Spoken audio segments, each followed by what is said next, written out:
just coming in that Chad's President Idriss Deby has died. The 68-year-old had been in power for 30 years and had just in fact been re-elected for a sixth term in office.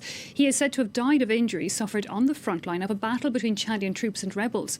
Following the results of the election, which had come in just earlier this Tuesday, Deby did not turn up to a party in the capital to mark his latest victory, instead said to have gone to visit those soldiers. Little detail as to exactly what took place from then, now just being told by the army that Deby died there. On Monday, the army had said it had beaten back a column of insurgents that were advancing towards the capital. Well, since taking office in a rebellion in 1990, Deby has faced repeated insurgencies and also growing criticism over his management of the country's oil wealth and his crackdown on opponents. The main opposition parties had in fact boycotted the vote just earlier this month. Deby had, however, been seen by many Western nations as an ally in the fight against extremist groups like Boko Haram and the Islamic State in Sahel.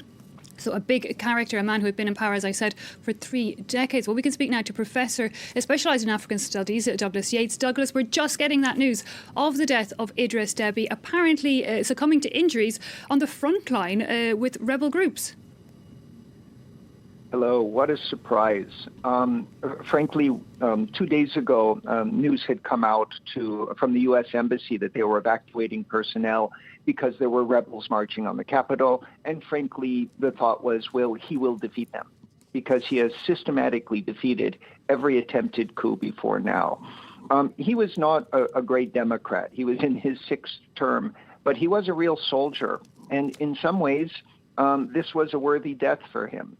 To die involved in the battle, I think, is better than to die in his bed with, golden objects surrounding him like a kleptocrat. So it's a mixed day for his obituary. One thing's certain, France has just lost one of its key allies in the region. Indeed, many Western nations seeing Deby as an ally, and we'll talk about that in a minute. But you mentioned it there. Deby had faced insurgencies before. It did, though, look like the violence was growing exponentially in recent months. Can you tell us a bit more about the context of how this has happened in Chad? Yeah, so they say there's an expression in Chad that the coup always comes from the east. Deby himself came from the east, from the Zagawa people, who also are the people of Darfur. And there's been a simmering problem in the eastern region with members of his own group. This is the most warlike group, the group who has staged successive coup d'etats. These are soldiers. When you see Chadian troops, they're like 6'4", 6'5". They run straight into machine gun fire and they take the mountains. They're brave, warlike people. And among his own people, there was a feeling that he was not distributing the oil wealth to them. Frankly, there's probably not enough oil wealth really to go around to everyone. But basically, there were people who were unhappy, who felt like they were not getting their share. And that's been a repeated pattern in attempted coups.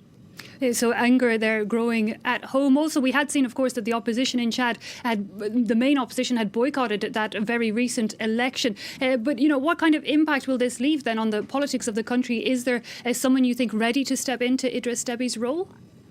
No, because he's been in power so long and eliminating any rivals and imprisoning his democratic opposition. What you have are a large number of people who would like to be president of Chad rather than one unified opposition leader. So expect things to get messy during the transition. Like Napoleon had said, after me, the flood, and certainly after Idriss Déby, the flood. Indeed, especially when it's so sudden as well. Now, you mentioned there that he was seen as a key ally of France, indeed internationally seen somewhat as a weapon against insurgent groups. Can you tell me a bit more about the role that Deby played on that front and where that might leave it now?